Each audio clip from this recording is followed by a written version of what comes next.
reflect. Luckily, Becky's already done our recruitment drive, so I don't have to do that. So we can go straight into it. I'm going to be focusing on PPC. Out of everyone here, does anyone work with PPC on a daily basis? No? Okay, great. Occasionally, if forced to. So out of you guys, who's agency side and who is in-house? Agency side? Most of you. Who's in-house? None of you. Wow. Okay. Okay. Right. So who am I? I'm Rob. Everyone in the team made a big point of making that the picture on the invite didn't look like me. So this is how I look most evenings. My dog stuck on my head.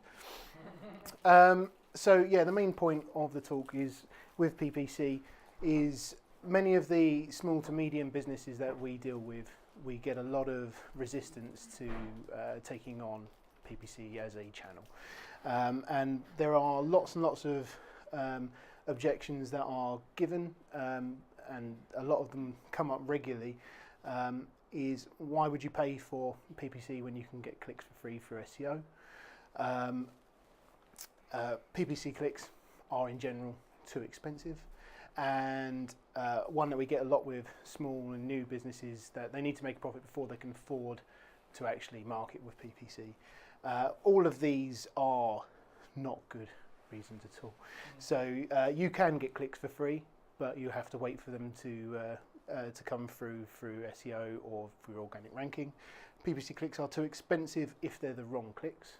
The right clicks are always the right price, and really you should be modelling in fees for PPC or your marketing before you start a business, otherwise you'll never get anywhere. You do get a lot of clients that have been burnt by trialling PPC in the past. Whether they've done that with an agency or themselves, is very easy to create a PPC account, and the tools that are there will lead you down a path to losing money from it quite easily. So we get a lot of people who go, we've tried PPC before, we don't want to do it again. It didn't work for us. And again, there are so many different ways of managing PPC that it's easy to overcome that objection. I thought the screen was going to be bigger, so I apologise for that. So the reality of it really is that small and medium businesses, or any company that has a new product they're bringing to market, can't afford to not use PPC. If you are relying on organic traffic or starting SEO at some point, your traffic to that site or product will stagnate.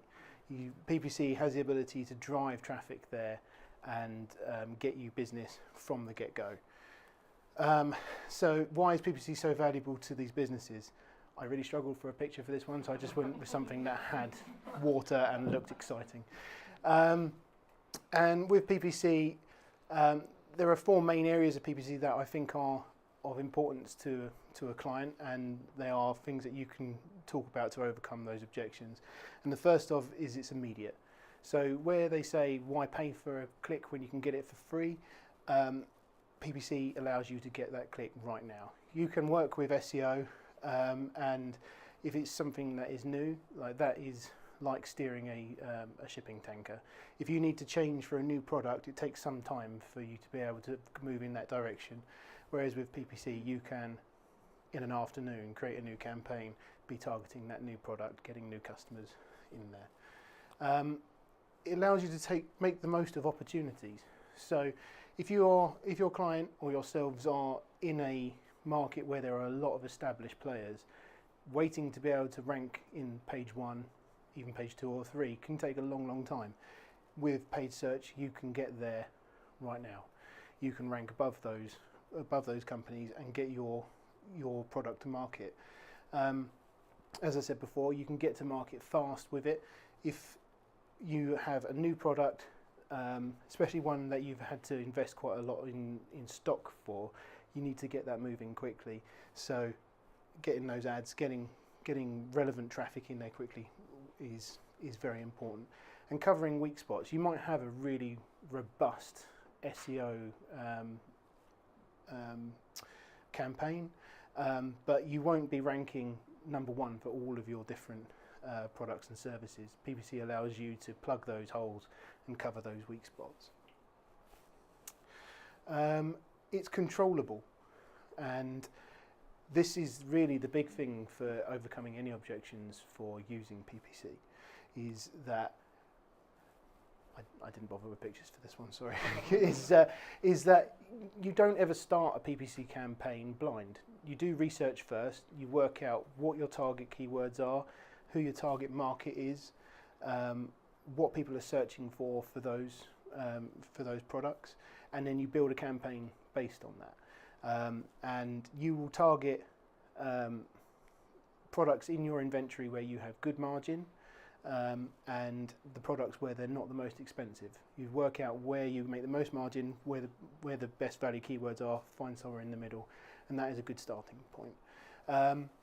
You don't have to market to everyone all the time. You can spend budget when it's most likely to be beneficial. So you can choose time of day, day of the month, when other events are going on, and you can adjust your bid accordingly.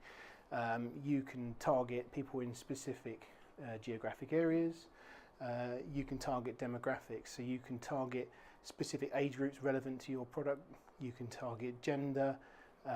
You can target their interests, and it can get a little bit weird by how deep you can go with that targeting. On Facebook, if you've got an American market, you can target people by how often they buy cornflakes. It's, your targeting is very specific. You can target by device. So if someone's more likely to be able to convert via mobile, you can target them on that. If they're very unlikely to target by to buy from you via mobile, you can exclude it. And there are lots of APIs that you can plug into if you want to get a little bit more involved. In the travel sector, one of the things that we have done a lot is using APIs to target based on the weather.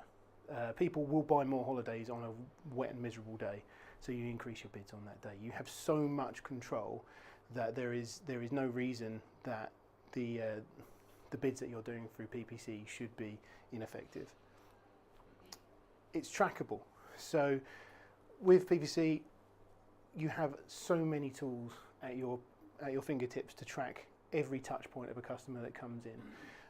I'm focusing mainly on Google Ads here, but this is the same for all of the different channels, is that you've got the platform that is delivering the ads themselves, and then you have Google Analytics installed on your website. And from that, you can track everything that customer has done, and it informs you of all the optimizations that you can make going forward. You can see what conversions have taken place, what keyword drove that conversion, what time of day that conversion happened, the gender, the age group, all of those demographics that we were looking at from the control. We can see what drove that. You can see how much the purchase was worth, how all of those different demographics impact that again. You can track how much it is costing you per lead based on every keyword that you have in your account. So you've got a lot of control to eliminate keywords that aren't working. It's basic PPC, but a lot of clients think that once that an account has been set up, that's it, they're stuck with it. That's all the keywords they've got to work with. You're never going to add any more, you're never going to take any away, and it's not the case. From the time that you start a PPC account, it is constantly evolving. You're looking at search terms that are being used and negativing those to get them out. It's one of my most favourite things to do in a working day, is to look through the search reports and find out what people have searched for that have triggered my ads, because they're always hilarious. There's just stupid things that you could never think of that will trigger an ad, and most of the ones that make me laugh are quite rude. And another thing is, you can see who is competing with you in any auction. So you can see what after you've run for a little while, you can see what your competitors are bidding on, what they deem as valuable. You can see where they're bidding higher than you, where they compare in the spread against all of your peers, and you can make decisions as to whether you want to chase that sale or whether you want to save your money and target something else that they are not targeting. And you can see those positions because you've got the ability to control it. you can pivot and change very quickly. You're not stuck marketing the same thing. It's repeatable. So the key thing with PPC is, with all of those touch points of data that you've had, you can see trends and then act upon them. So, even before you start a PPC account, you've got hopefully analytics in there that you can see. You can see the seasonality of people visiting your site. You know the market trends in your own industry. You can look at competitors' activity and your optimization history and make decisions to be able to make successes again. Like, you've got a lot of information where you can say with a fair degree of certainty, if I market this at this time, it is going to make me X amount of conversions. And all of these elements mean that you have a really clear idea of your return on investment. Other marketing channels don't have the trackability and the accountability of PPC. I say accountability because as a PPC manager, the greatest boon of that tracking is its biggest curse as well, is because your client will ask for all of that data and there's nowhere to hide. You can't say, oh, I've been working on X, Y, and Z and maybe something will happen. They can see exactly what you've done and the results, and to the penny how much you've spent on it. And a client doesn't have to be fearful of where their money's going because you can show them down to the penny. And there are plenty of channels. So as I said, I've been focusing on Google. It's really important to make it clear to a client that they don't have to be just focusing on the front page of Google. You've got, depending on who their client base is, it may be better to target via Facebook or LinkedIn if it's more of a B2B situation. You've got pre-roll adverts on YouTube. You've got Twitter. If it's an e-commerce site, Amazon. If it's got stock that you can shift through Amazon, it's a no-brainer to use Amazon. You've got Google Shopping, and I say it last, you've got Bing as well, which is it's a growing channel, and you can get traffic there cheaply. The thing is, it's very easy to build everything on Google and then import it to Bing afterwards. So it's not somewhere where I would start. Who owns Bing still? Is it Yahoo? It's Microsoft. Microsoft. Yeah, and they're in Yahoo, I believe. Oh, okay. Yeah, so Bing, you'll notice all of their tools and functionality follows Google very closely. Like, it's very flattering how closely it is to Google. The great thing is, though, is they willingly do integration with Google, so you can actually click a button, import it all in one go. Yeah. And then you will need to make some adjustments to how things work on Bing. Demographic there is very different. If you've got a business this is a very broad brush here, but if you've got a more elderly audience, or an audience that works in local government or some kind of restricted access where they can't choose their own browser and their own search engine, Bing is brilliant. Anyone else who's got the option is not searching on Bing unless they're testing to see what it's like compared to Google. Yes, I think it is.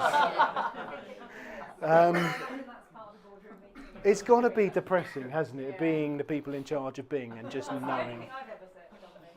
They do say it is a massively growing engine, but I think it's still. Yeah, it's going from off the top of my head, sort of like 6% of the search market, and then maybe that low. Maybe I'm giving it more. It's very low. There's a reason why searching for something is called Googling for it. Search results, everyone in this room is familiar with search. You've got paid ads, which can be shopping ads, which will be like these cycling shoes, or you have the first results, which look like organic results but aren't. They are paid ads. And that is your standard PPC as most people will understand it. Remarketing and display, this is one of the most powerful things that you can do with paid search, and many companies don't use it, is the ability to target people who have already been to your site with a targeted message ad, and follow them wherever they're going online with that banner. You can bring people back to complete their purchase journey with quite a good conversion rate on that, and the cost of it is very minor for how much a potential conversion is worth. You've also got display advertising, where you can advertise to people where you think they will be, where potential interested clients would be looking. You do have to be careful of where you end up displaying, because you can end up showing your clients on places where they are not keen to be. But for generating new interest from clients who are not searching for you and you're just piquing their interest passively, it's very powerful. Facebook, again, you can be incredibly targeted with Facebook, and the age, demographic and interest categories on there are, it's scary how much information they know about you. You can target, as you can with Google, down to the postcode, so you can be really specific with who you're targeting with a message. Amazon, as I say, for sales, you have, I think it's every third item in a listing in Amazon is a sponsored ad, and you have the top bar there, which is sponsored products. It's a lot of the people advertising on Amazon are not agencies. There's so many people who are running their own businesses and doing it. It's an untapped market, really. There's so much potential for Amazon if you've got an e-commerce business. LinkedIn and Twitter, I couldn't find any interesting ad copies, but I'm sure you've all seen them.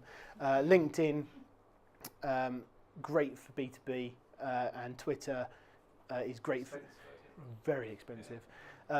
It's the demographic information on there is, it has the only information where you're going to find someone, their business, their background, their job title, their experience. So if you are targeting B2B, it is the way to go.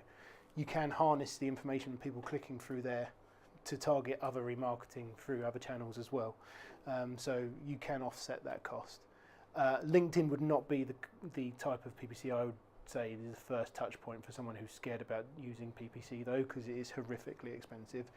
Twitter is also very expensive, and you have to be very proactive with it, because the conversation pieces that your ads are relevant to move on very quickly. So I've spoken about all of the things that are great about PPC and reasons where you can overcome objections, but what are the pitfalls of it? It's important to say that PPC is not a gamble. It's, you have so much information that you can make an informed decision when doing PPC, but you have to give it room to breathe. The worst thing that you can do for a new account, new client, is restrict the budgets. If you go in and you give just a really tentative budget, you're almost doomed to failure. With a new account, there are, especially on Google, there are lots of things in there where you are penalised from the offset, and I'll touch on that in a minute. But everything with PPC is a percentages game. You need enough volume to be able to get conversions to determine a conversion rate, and from there you need enough volume to be able to make decisions on data that you have statistical relevance for. If you limit your budget, you get a dribble of volume, you may not get a single conversion, and you've got nothing meaningful to make any changes from. So you want to start an account with a reasonable budget. You can do that keyword research at the beginning. You've got a good idea how much a click cost will be, and you need to have a look at your business. If you've got the data of how many visits to the website it takes to make a conversion, work that out, and you can extrapolate how much budget you need to make a single conversion. And then you want to increase that probably by about 3, and then you've got a starting budget. One of the words gone. That's supposed to say quality score. So Google have a feature in there called quality score. Have any of you guys heard of quality score before? It's an arbitrary number from 1 to 10 that Google puts there. They position it as being great for the user. It ensures that your your ads are relevant, your website's relevant, your keywords relevant. That is the case, but really it's there to scalp a new company or a new campaign, because from the offset you're given a default score of 4 out of 10, and it takes you a number of weeks or quite a lot of traffic to be able to get out of that sort of holding position where you are stuck at 4 out of 10. So quality score is calculated by Google based on your click-through rate. So you need enough volume to get enough clicks to have a click-through rate coming through. How it deems the relevance of your keywords to the ad copy you've got, the relevance of your ad copy to the landing page and the keywords to the landing page, the quality of your landing page, so that is the quality of content on there, how navigable it is, the speed of loading, lots of the things that SEO execs pay a lot of attention to. Those optimizations from SEO make a big difference to PPC as well. As a PPC manager, I don't want to admit that, but it is really important to have a well-optimized site. The other thing is Google likes you to use all of their toys, so if you're not using their extensions, they will penalise your quality score. So you need to use every applicable extension that you can get there. And so in every auction, for every search that is made, the amount that you have set as your maximum bid is multiplied by the quality score that you have to determine your ad rank. So when you first start, you are by default set at a multiplier of 4, no matter what your bid is. So you have to realise that you need more money because it's going to cost you more, because you're going to have to bid more to get the positions. I stole these from a blog because they were very good and I didn't have the time to rebuild them. So your cost, yes, that's it, sorry. Yeah, that's it. Honesty and integrity. So yeah, your click cost is the ad rank of the person below you divided by your quality score plus a penny. So as long as your quality score is higher than the person below you, you've got a good chance of ranking above them, as long as you are prepared to pay the money as well. But you can quickly see on here how having a low quality score penalises you. You are going to be paying a lot more than the person above you, and yeah, you're stuck at 4 for the first couple of weeks of the campaign. So you need enough budget to be able to overcome that. And out of all the things that are involved with quality score, your click volume and your click-through rate are the most important. Google compares you to your peers, and they will see how much volume you're getting, how many people that have seen your ads are clicking, and that will influence your future quality scores. So yeah, if you've strangled your campaign by having a small budget, you are dooming yourself to having a low quality score pretty much. The other pitfall of PPC, and this is usually what's happened to people who have said they've done it before and it hasn't worked, it's just general mismanagement. And there's a bit of an unfair title here because, as I said earlier, Google makes AdWords really accessible, and it's for a reason, because they want you to be able to start it. They don't really want you to understand it. They want you to put some money in. They give you some free budget, spend X and we'll match it. And many of the default options when you first create things are very, very subpar. Campaigns will start with search and display as an option by default. No one ever runs a search and display campaign. You run a search or a display campaign. I don't know anyone who runs them connected. And there's a handy tab in AdWords or Google Ads, sorry, that gives you suggested optimizations. And most of those are very useful for making more money for Google, and very few are the right thing for you to do for your company. So if you are coming into Google Google Ads fresh-faced, it's very easy to waste budget and get very little out of it and think you've done everything right. Some of the worst accounts that I've ever taken over are ones where Google reps have phoned up the client and said, "Oh, we'll give you some free management time, sort out your account for you," and you come to it and every keyword is broad. A broad match keyword, for those that don't know, is one that will match on anything in the string. So any word in a phrase could trigger. So they end up being shown for traffic that is completely irrelevant. But by that point, the Google rep has sailed off into the sun. Made their commission, I think, and they don't care. And that person doesn't want to use PPC anymore. So you have options, either yourself or to sell to your client. Training is a big one. So if you've got the ability to offer training to a client, that's great. And it can be a profitable part of an agency business, but it's for someone who is working in-house, getting training from someone who does it day to day can be invaluable. You can get training for free though.